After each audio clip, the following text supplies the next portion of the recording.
Everybody Hates Rand is a Wheel of Time podcast that will contain spoilers for all 14 books.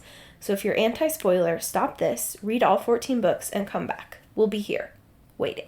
Our title is a joke and is meant to be taken as such. Everybody in this context refers to us and our cats. You are free to feel however you want about Rand. He's a fictional character. Please don't DM us. The world is a mess, Dark One stretching out his hand. The dragon's reborn, the fire's been fanned, but everybody hates Rand. Everybody hates Rand. Everybody hates Rand. I mean, I'll say this about it. It came out of nowhere, and I can think of no way to transition from Ratatouille to Everybody Hates Rand. I'm sorry. That's okay. I'm in a very weird headspace today. I don't think we need a transition. Okay. This is Unless, Everybody... let's see. This is Everybody Hates Ratatouille, your friendly neighborhood Wheel of Time podcast. I'm Emily Jushaw. And I'm Sally Goodger. Do you think we'll get more people saying, I actually love Ratatouille than people probably. DMing us saying, They'll be I like, actually love Rand? Why would you say something critical about Ratatouille? People who like Ratatouille, really like Ratatouille. Like my friend Julie. Yeah, I feel like that's sort of the, yeah. Like, I feel like there's never people who are just like, yeah, I'd watch Ratatouille. Well, I certainly just wouldn't watch Ratatouille. Yeah. I can't think of very many Pixar movies that I would just sit down and watch. Yeah. Well, yeah, what I'm trying to say is there's either just, like, people who are like, no, I'm not watching Ratatouille, why would I watch that? Or people who are like, I fucking love Ratatouille. There's no just like, yeah, I'll have it on, the way I'd have on the Goofy movie while doing a puzzle. That's true. We did watch a Goofy movie while doing a puzzle this last weekend. It's a good movie. It is a good movie. If we listen to each other. Don't sue us, Powerline. Powerline! I wish you were real. I wish Powerline was real Whoever too. made the two Powerline signs made the two Powerline songs. It was a rat on top of a Disney executive's head. Someone find that rat! The music was so The good! musical rat who powered Powerline. Okay. Hey, you guys. Hey.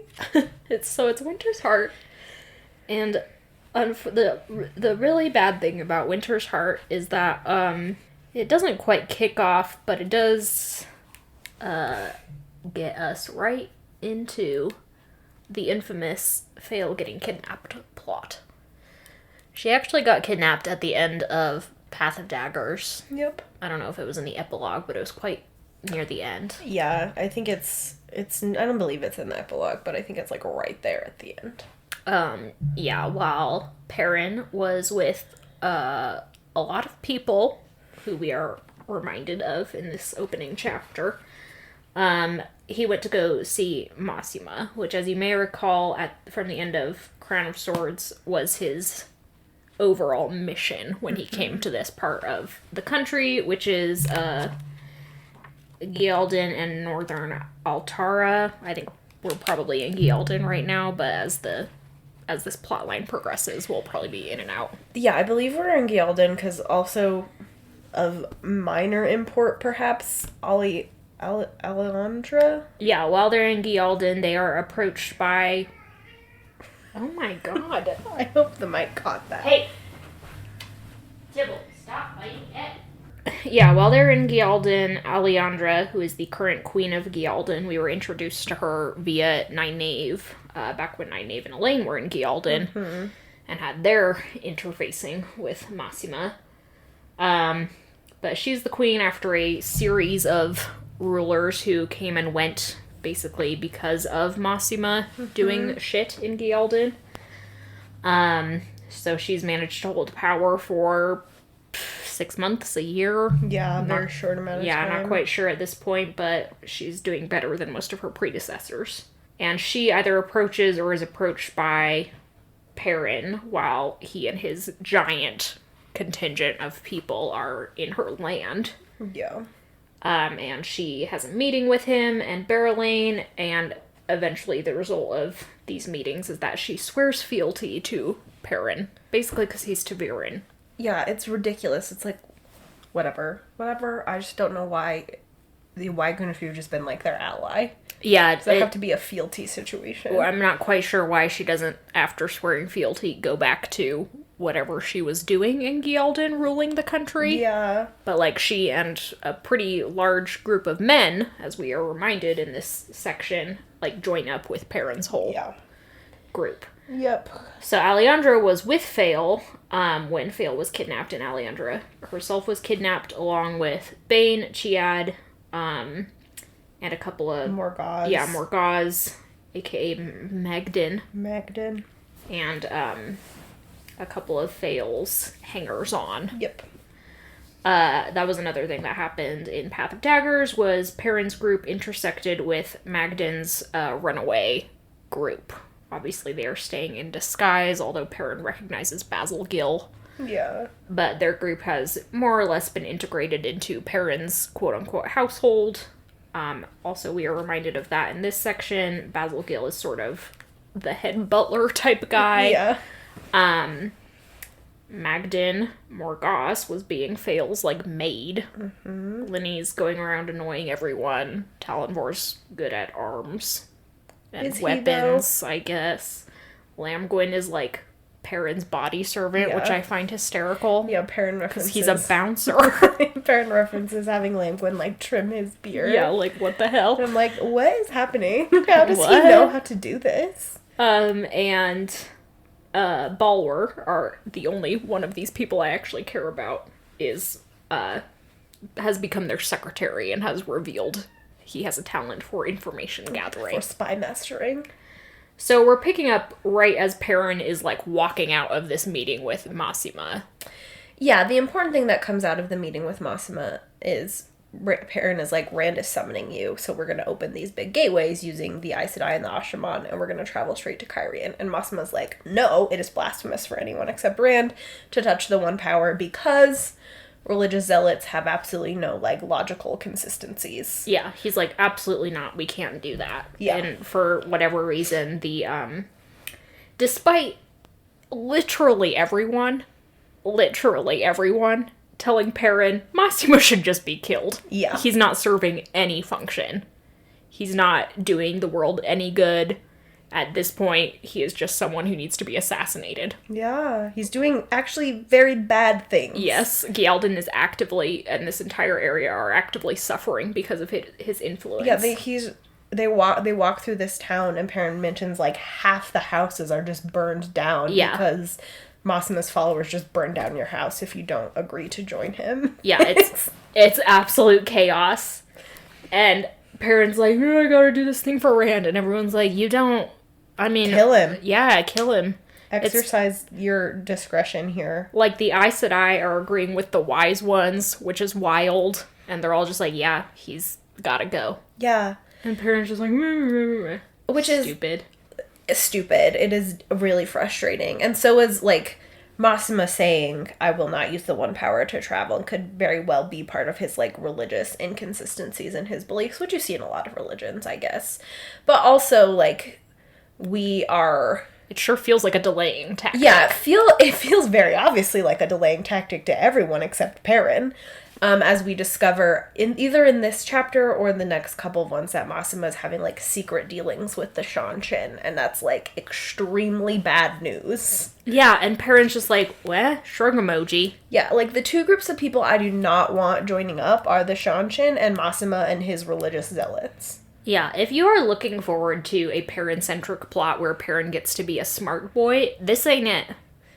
In fact, Perrin makes bad decision after bad decision after bad decision. He is not helped in any way by the writing choices that like, Robert Jordan is writing him into being an idiot, as we will discuss a little bit later, but, like, ugh. Yeah, Perrin is making just, like, a series of... Oh my god. Stop yelling. Settle in on your blanket. So annoyed by them.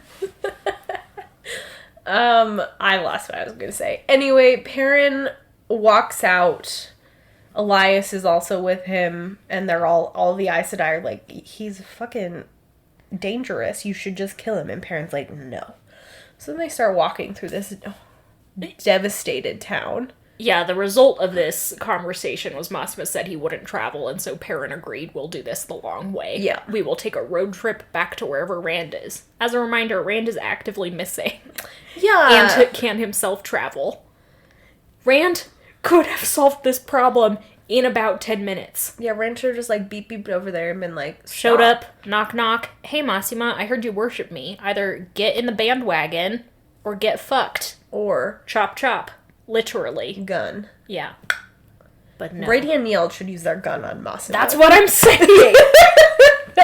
You think Jer Grady wouldn't have popped in there and been like, I'm done with this? Yeah, Grady and Neald are there waiting, along with, Perrin didn't, take Fail, because he was all worried, because the city's so gross. He also didn't take Barrelane, or anyone of political importance, because he didn't want them to be in the same room as Massima, which I don't really blame him for that. Yeah, Massima's haunting. Yeah. He did bring the Aes Sedai, and their wise ones more or less are acting as handlers of the Aes Sedai. As you may recall, a lot of the Aes Sedai have been, who were part of the Kidnap Rand mission, have just been turned over to the wise ones as quote-unquote apprentices. So we have Sayanid and Masuri, who are green and brown Aja, respectively.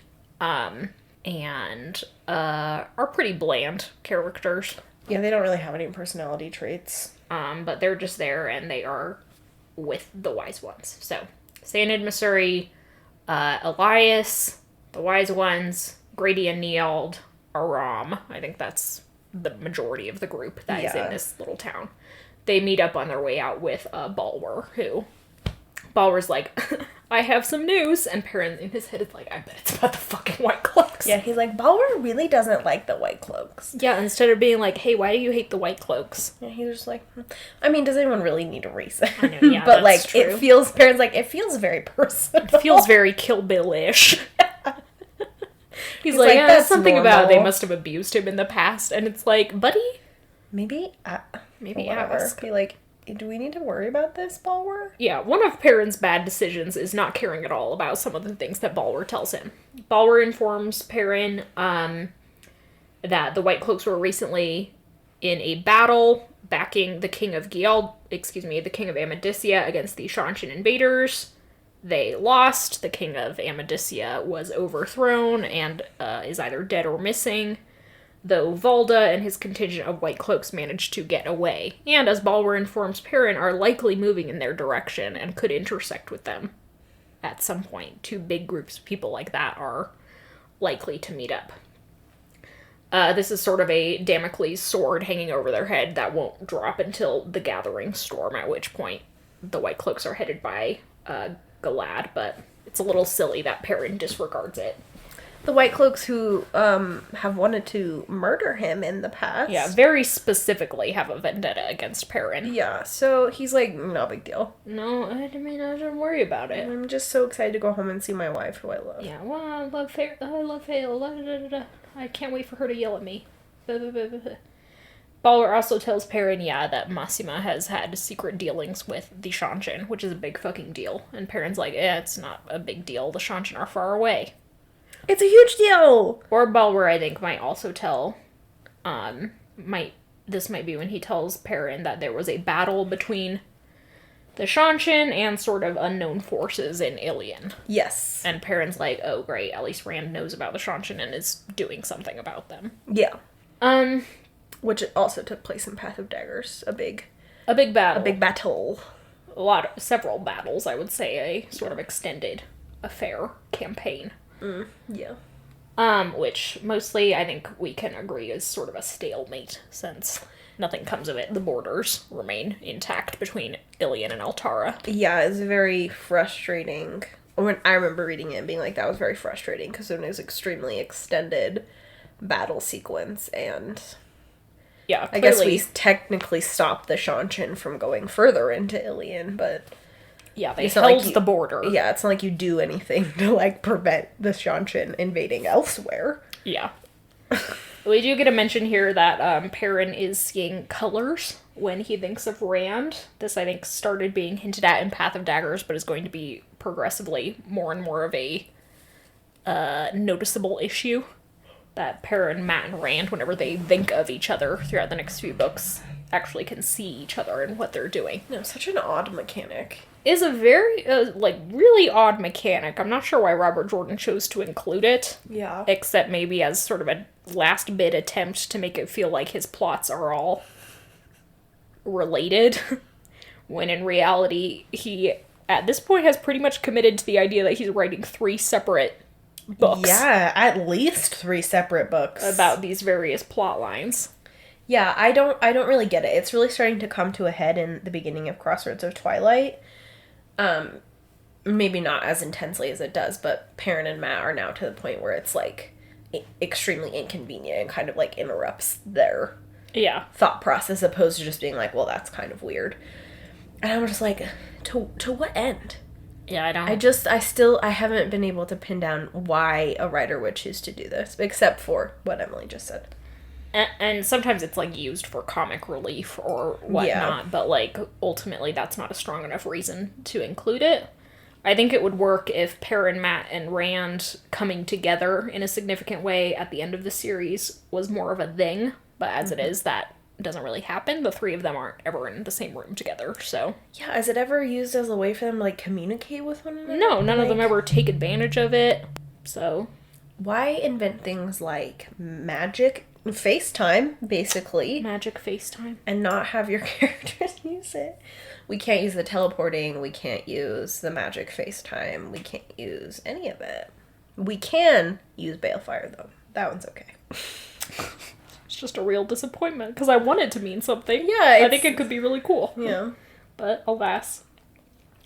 Perrin and his crew get back to the camp to find the whole thing in, chaos, disarray. Battle lines seem to have been drawn between Alejandro's Gialdanan forces and, the Mainers, with the Two Rivers guys sort of in a circle in the middle around the ale. Yeah. And Perrin is like, hello, what the fuck? What's going on? He rides up, goes to the Mainer contingent for, first, and is like, hello, what's going on?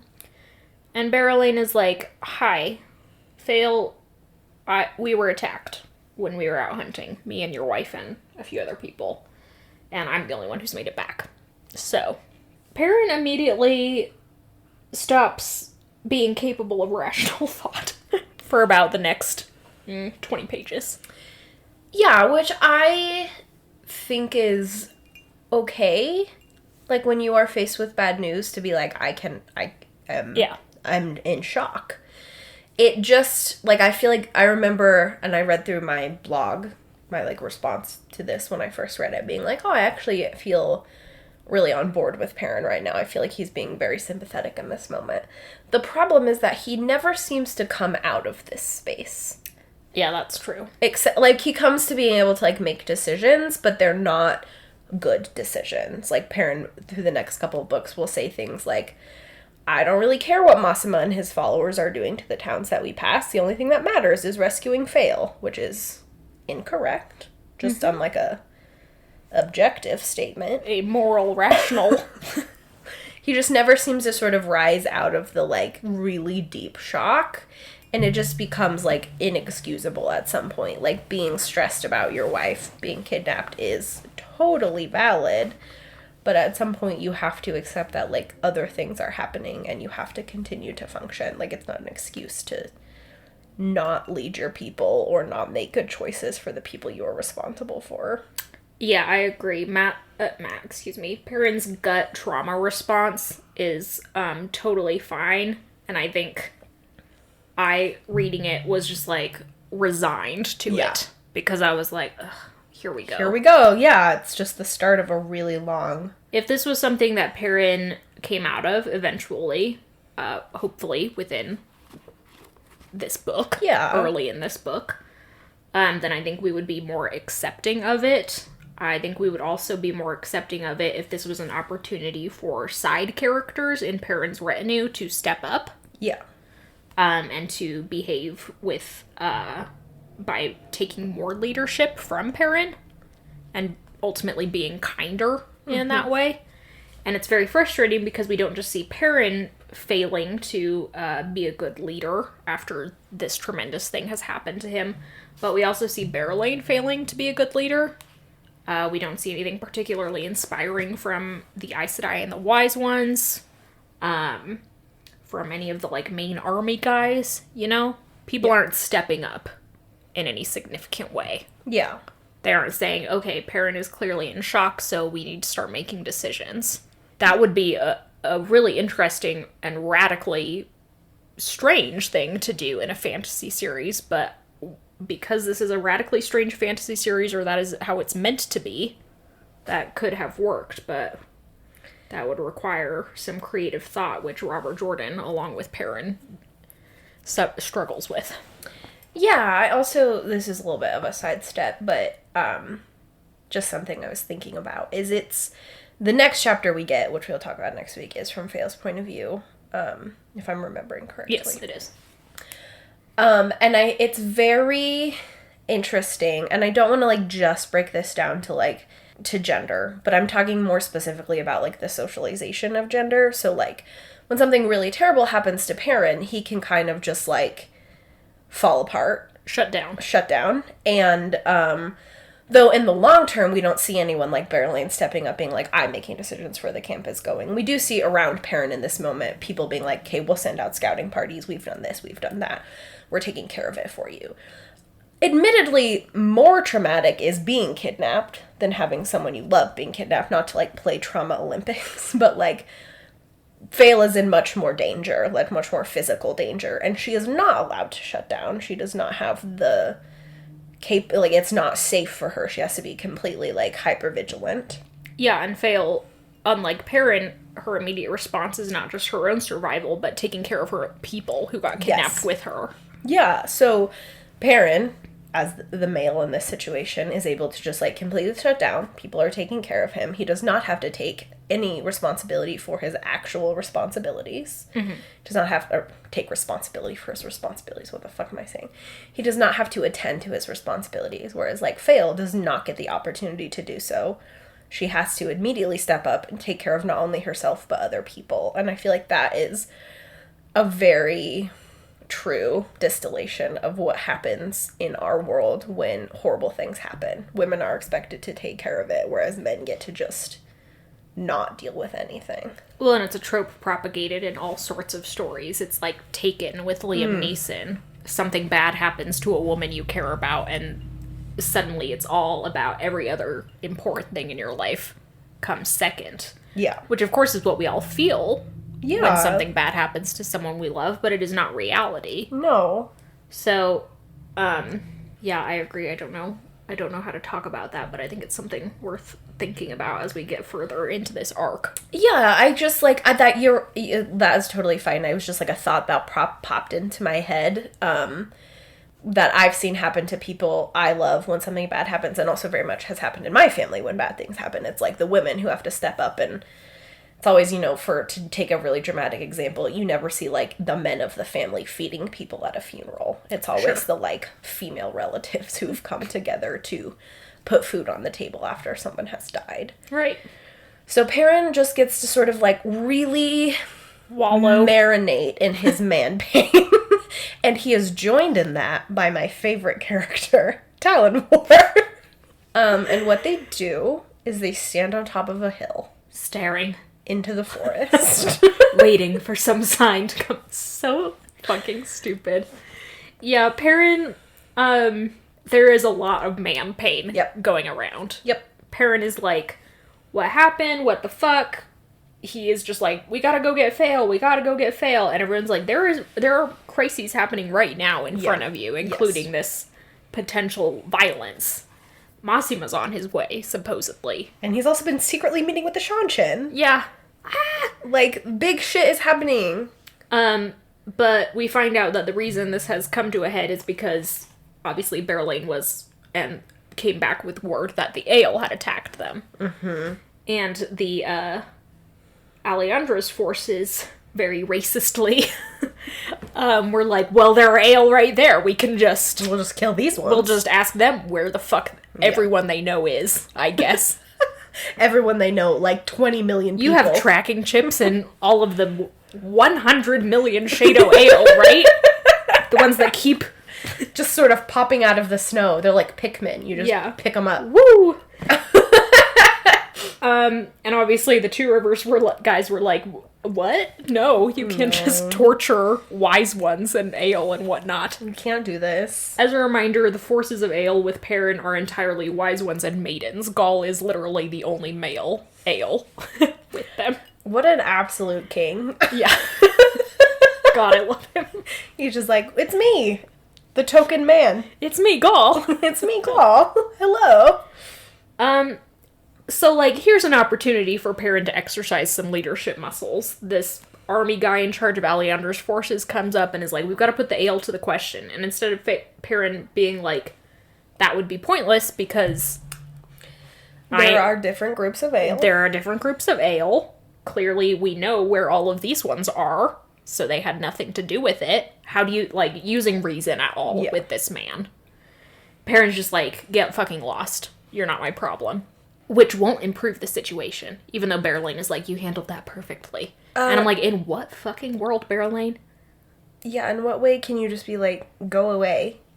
Berylane immediately starts flirting with Perrin. Perrin is like, I don't have patience for this. Yeah. And she's like, it's not a game, Perrin. You should be flattered by all my sexual assaults. I don't know why I'm laughing. It's not funny. You're not flattered that I'm catcalling you? I'm saying you're pretty. I'm saying I'm trying to fuck you right after your wife got kidnapped. I'd fuck you. Aren't you flattered? And Perrin's like, no, girl. And can we end this conversation, please? He leaves them and goes to talk to the Two Rivers guys, who sort of explain their side of the story and are like, we immediately sent out 2 of our best trackers to go in that direction. Perrin's like, okay, great. He sees the Ale. Oh, he also sends off Elias immediately. He reaches out to the wolves, who are basically like, we can't tell the difference between humans. It's like, you want me to find one human? No way, dog. Nah, good luck, though. Love them. I love the wolves. Not my problem, but best of luck. Best of luck, bestie. Good. Godspeed to you. Godspeed. And Perrin's like, wow, super helpful. My telepathic link with wolves. They're not your slaves. Yeah. They have agency. What do you want them to do? So those people are sent out. Gaul and the maidens are all assembled to go and find them. Perrin is like, you guys have probably the best chance of tracking Ale. So good luck. And Gaul's just like, thanks, bro. And they part ways. Perrin notes the Ale are very kind to Perrin in their response to him. It's very sweet. Perrin is not really kind to them in return, like saying to Gaul, oh, good luck getting Bane and Chiad, no thoughts, head empty. Good luck getting the women that you care about back. He does note that Gaul, the maidens are like, oh, Gaul's in love with Chiad, so he should be in charge. He should be in charge, which is kind of cute. Yeah, they're like, he's a sort of response to man pain that I guess I am on board with. Yeah. Because here's Gaul doing something productive with the help of the women. Yeah. But ultimately he's not wallowing.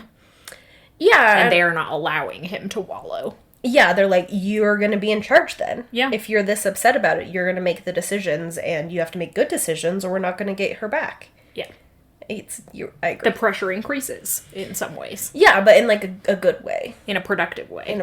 Being like, okay, I gotta, like, get my shit into gear. I gotta focus. I can't just be like, yeah. Which is, like, not everyone responds differently. So I do also want to, like, hold space for the fact that you can't just force everybody in a crisis situation to do something, because a lot of people just won't. Yeah, some people automatically hyper-focus on productivity after a trauma. Some people do what Perrin is doing and just fall apart. And ultimately, there should be space for both of them. But ultimately, in this series, what we're seeing is that Perrin's way... Yeah, we're faced... Yeah, go ahead. We're faced again with what we talked about last week in terms of, like, anything is fine in the individual. Like, every form of human expression, sexuality, shock, trauma responses, they're all, like, I don't want to, like, overuse the word valid, because I know that is, like, the internet's hot slang term. But of course, all those things happen and they're totally fine. It's when we're hit up again and again with Perrin and Rand and these type of men who are really celebrated for being like, I simply cannot function through my own pain. And I am expecting women to pick up the slack. Yep. I'm expecting the women around me to carry me instead. And it's like, that is, then we're just basically setting that up not as like a response, but as like what is expected and what we should accommodate for, when that's not how. Anyway. Grady and Neild approach Perrin and are like, we can teleport. We can go start looking, we can cover more distance. Yeah. And in my head, I'm like, oh, this is great, He does have 2 people who can teleport. Theoretically, he has one person who can stay with him and another person who can go out and teleport.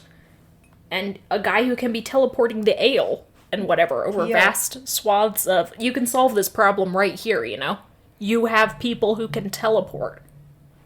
It's insane. Yeah. But Perrin is just like, no, just stay here. I don't know. I just don't know how to function. I don't know. Yeah, because there's, like, I think another element of this is, like... Perrin is, yes, in a state of shock and crisis. Robert Jordan is not. And Robert Jordan is ultimately in control of the narrative. So Robert Jordan can be like, I can make a choice that makes sense to move my plot forward. And instead, Robert Jordan is actively choosing to not do that, which I think is part of my frustration. Yeah, that's what I mentioned earlier. Perrin isn't making good choices, but Robert Jordan isn't allowing Perrin to make any good choices. Like this. Grady and Neild are representative of a multitude of different paths. Yes. That Perrin and this plot could take. Mm-hmm. But Robert Jordan, via Perrin, just shuts it down. Yep. Perrin, you could still be true to Perrin's response, which is to be shut down, while still allowing this path to open up. Grady and Neild, they could decide, Perrin's not in his right mind, we're going to do this anyway. Yeah. They could team up with various people to go out and do this. There are ultimately different ways this could go. Mm-hmm. But Robert Jordan isn't allowing it to go in different ways, which is part of what makes this plotline so frustrating, because ultimately we will always have this moment, these multiple moments where it could have just not happened. Yeah. But Robert Jordan wanted it to happen, so it happened. And that's very obvious to us as readers. I know, because it's like, the way I'm, like, if this were me, I'd be like, okay, Berlane was out with them. Berlane, take us to where you were hunting. We're going to send people out in all 4 directions from this spot, using our teleporters to cover large swaths of ground. At some point, we will catch their trail.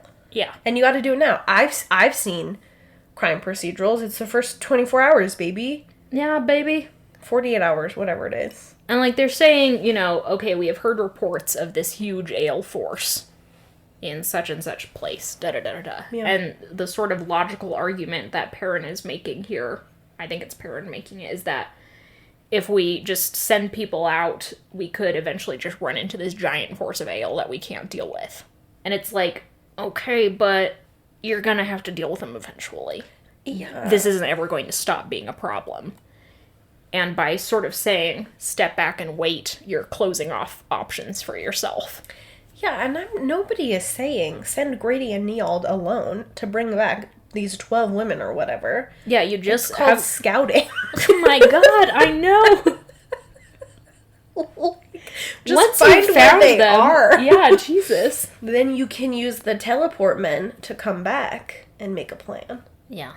It's like, wow, call me Sun Tzu. Grady and Neild are specifically given to Perrin by Rand to be his teleporting boys. They're just Uber drivers. Yeah, they're literally just Uber drivers and glorified taxi drivers.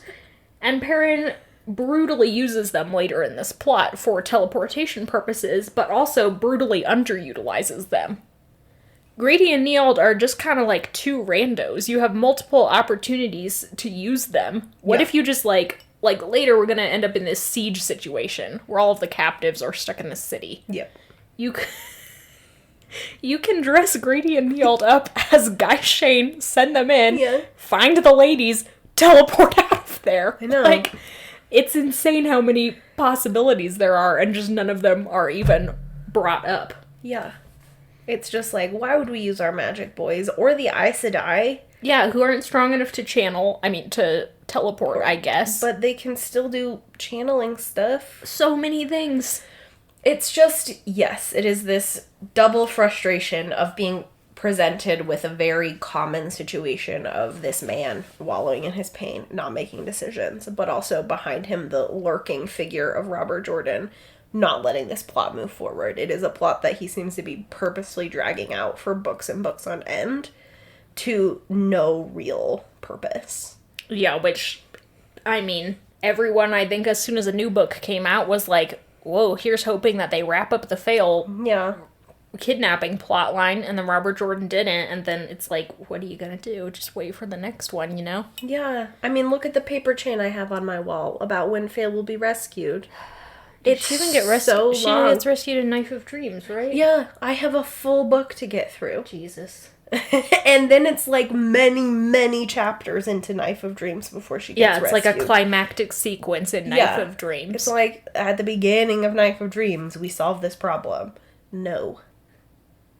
We have to suffer through many attempted assaults on Faye's person. Oh, God. Let's take a step back. What is Robert Jordan trying to accomplish with this particular plotline? Robert Jordan wants Perrin to have a confrontation with the Shaido Ale and more or less eliminate them as a threat. Mm-hmm. He also, throughout this plotline, wants Perrin to come in contact with the Shanshin and have a more or less positive interaction with them. This is all stuff in the future, so sorry to jump ahead. No, I don't mind. Listeners and Sally, but I don't care. He wants to prove that actually people can work with the Shanshin from a tactical standpoint. Because that is his overall thesis, is that we must put up with fascists in order to defeat the cosmic force of evil. We must put up with fascists to defeat the Ale. Yeah, the Ale, the outsiders, the... Yeah, the Ale are not the representative of the cosmic force of evil. I'm sorry if I cross the streams there. I mean, in some ways they are, because they were dispensed by Samael. They're representatives of chaos. Oh, there we go. There we go. We're back to the Lord of Chaos himself. But they are also representatives of this, quote-unquote savagery that is very rooted in racism, and which is intersecting nicely with Robert Jordan's whole chaos theory. There's a sort of manifest destiny at work here. Yeah, and just holding vaguely onto that thread, I just want to jump back a little bit to the beginning of the first chapter, not the prologue, the first chapter of Winter's Heart, where we're doing Robert Jordan's, like, we're riding the winds of time, and we check in with various places. And there are comments about how, in Tanchico, things have been so much better since the Shanshin took over. Yeah, actually, no one really cares. It was pretty chaotic for a minute there, but things settled down and just went the same way, and now no one's starving, so it's cool. Yeah, it's like the Shanshin are just, like, they've organized everything a lot better. And it's just, like, this disgusting thesis that Robert Jordan hits on all the time is that, like, well, at least this sort of fascist force is very bureaucratic and effective. And, like, to be clear, we're not saying that that's a thing that never happened in the history of the world. No, of course not. When other forces, this was something that happened, like, for example, with the Mongols. I just read a book about them. When Genghis Khan's forces invaded in various parts of Asia, often what they left behind was better systems. Yeah. These are still violent, invasive forces. Like, what about the people who died in the invasion, you know? What about the people who died? And yeah, there's something...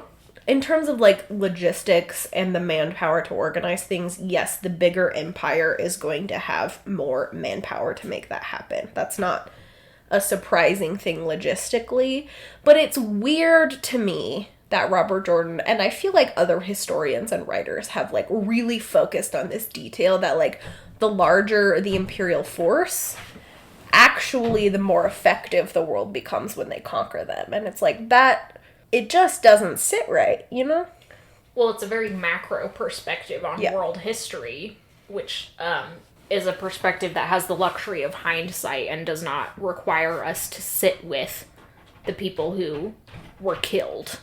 Yeah, or the women... And brutalized. Yeah, and brutalized. And tortured and enslaved. In the, like, sticking with the fictional world of Wheel of Time, what about all of the Aes Sedai women who can channel, who have been literally collared like dogs? Yeah. It is a majority perspective, not a minority. Yeah, and it's just kind of like, what is the value of a human soul? For what is the value? Like, of what a is the human soul? cost? Like, what is the human cost of running an effective society? Like, societies should be messy. That means they're, like, multiple people have a say in how it runs, rather than one person being like, this is how it's done, and that's it. And if you stray out of line, you're going to get killed. And it's just like, the Shanshan already reek of the American South and the system of slavery that existed there. And that sort of argument is in line with an argument that slavery apologists would use. Yeah. Which is that, like, America wouldn't be the country it is today, which I wish America wasn't the country it is today, so that's not as great an argument as you think. But America wouldn't be, like, an economic powerhouse if it hadn't been built on the backs of enslaved people. And it's like, that does not in any way excuse, like, just because we're saying things would be differently if they'd happened differently. Yes, I agree. Yeah, and that's not a smart thing to say. Yeah, also just, like, again, I know, like, a lot of these people are, like, not morally sound people, but, like, do you hear what you're saying? Like, it is more important for you for our country to be a quote-unquote economic powerhouse, whatever that even means. Yeah. Than to be, in order to, like, sacrifice the millions and millions of people who died and were brutalized under slavery in the American South, or in America in general. It wasn't just the South, that's just where the bulk of it happened. Like, you just can't make excuses about the past by relying on the future as an argument. Like, that's not fair to anyone. So, anyway. So, wrap that up. Along that thesis, what's happening now with Perrin, we can try and excuse in that it is leading up to something that Robert Jordan clearly wants to happen. But that does not stop it from being poorly written now. No, not at all. You might feel later on, okay, Perrin's ultimate confrontation is worth it in some way. But that doesn't make up for the swaths of horror that is happening right now.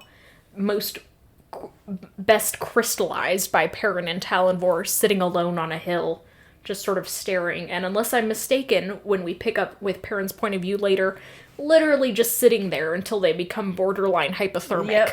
Yep, that's correct. And someone has to be like, you have to come inside. I think it's Berylene. Berylene, like, drags Perrin unconscious into her tent and then uses that for nefarious reasons. Ooh, what a rancid couple of chapters. Yeah, and unfortunately, this is just how it's going to be every time we're with Perrin and Fail for the next little while. Yeah. As much as Fail is remarkable for, like, stepping up in a crisis, obviously what happens to her is even less fun to read about than what is happening with Perrin. Like, Fail is being a more interesting character because she's making decisions and really trying her best to get her people out of there.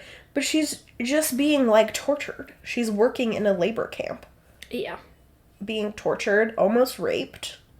Repeatedly. And it's like, these things actually don't have to happen, Robert. You could have made different choices. Like, Fail didn't need to get kidnapped in order for Perrin to have confrontations with all of these people. Massima is right there as a plot device to just hinge all of this around. Yeah.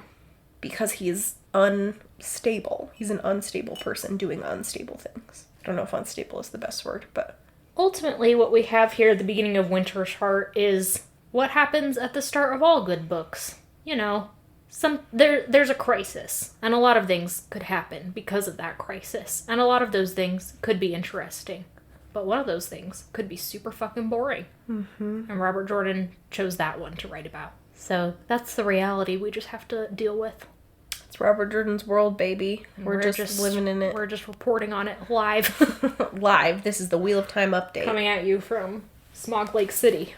Ugh, you guys, the air has been so bad. It's a little better today, but... Anyway, we've got to go separate Cain and Abel. Tybalt's the Cain instinct is kicking in. Yeah, the cats are insane, Guess, so... Yeah. Thanks for... Go separate Cain and Abel. I have to go do physical therapy, so I can just lock one of them in the room with me. Then we can watch the new Sex and the City. I'm so excited. But thanks for listening. Thank you to Glenna McKenzie for our theme song. Thanks to our patrons on Patreon and our followers on social media. You nailed it, bestie. That's it, baby. That's it. Got a sign off? I don't have a sign off, I don't think. I'm gonna kill our cats. That's our sign off. I'm not really. We're not gonna hurt the cats. No one is going to do violence against animals in this household. But I am going to go do some type of disciplinary action. The spirit of murder is in my heart right now. What is up with them, you guys? And I can't use it on Massima, so... I wish I could. God, What a little freak. give Grady and Neil the gun. Give Neil the gun! Goodbye, everyone. Bye.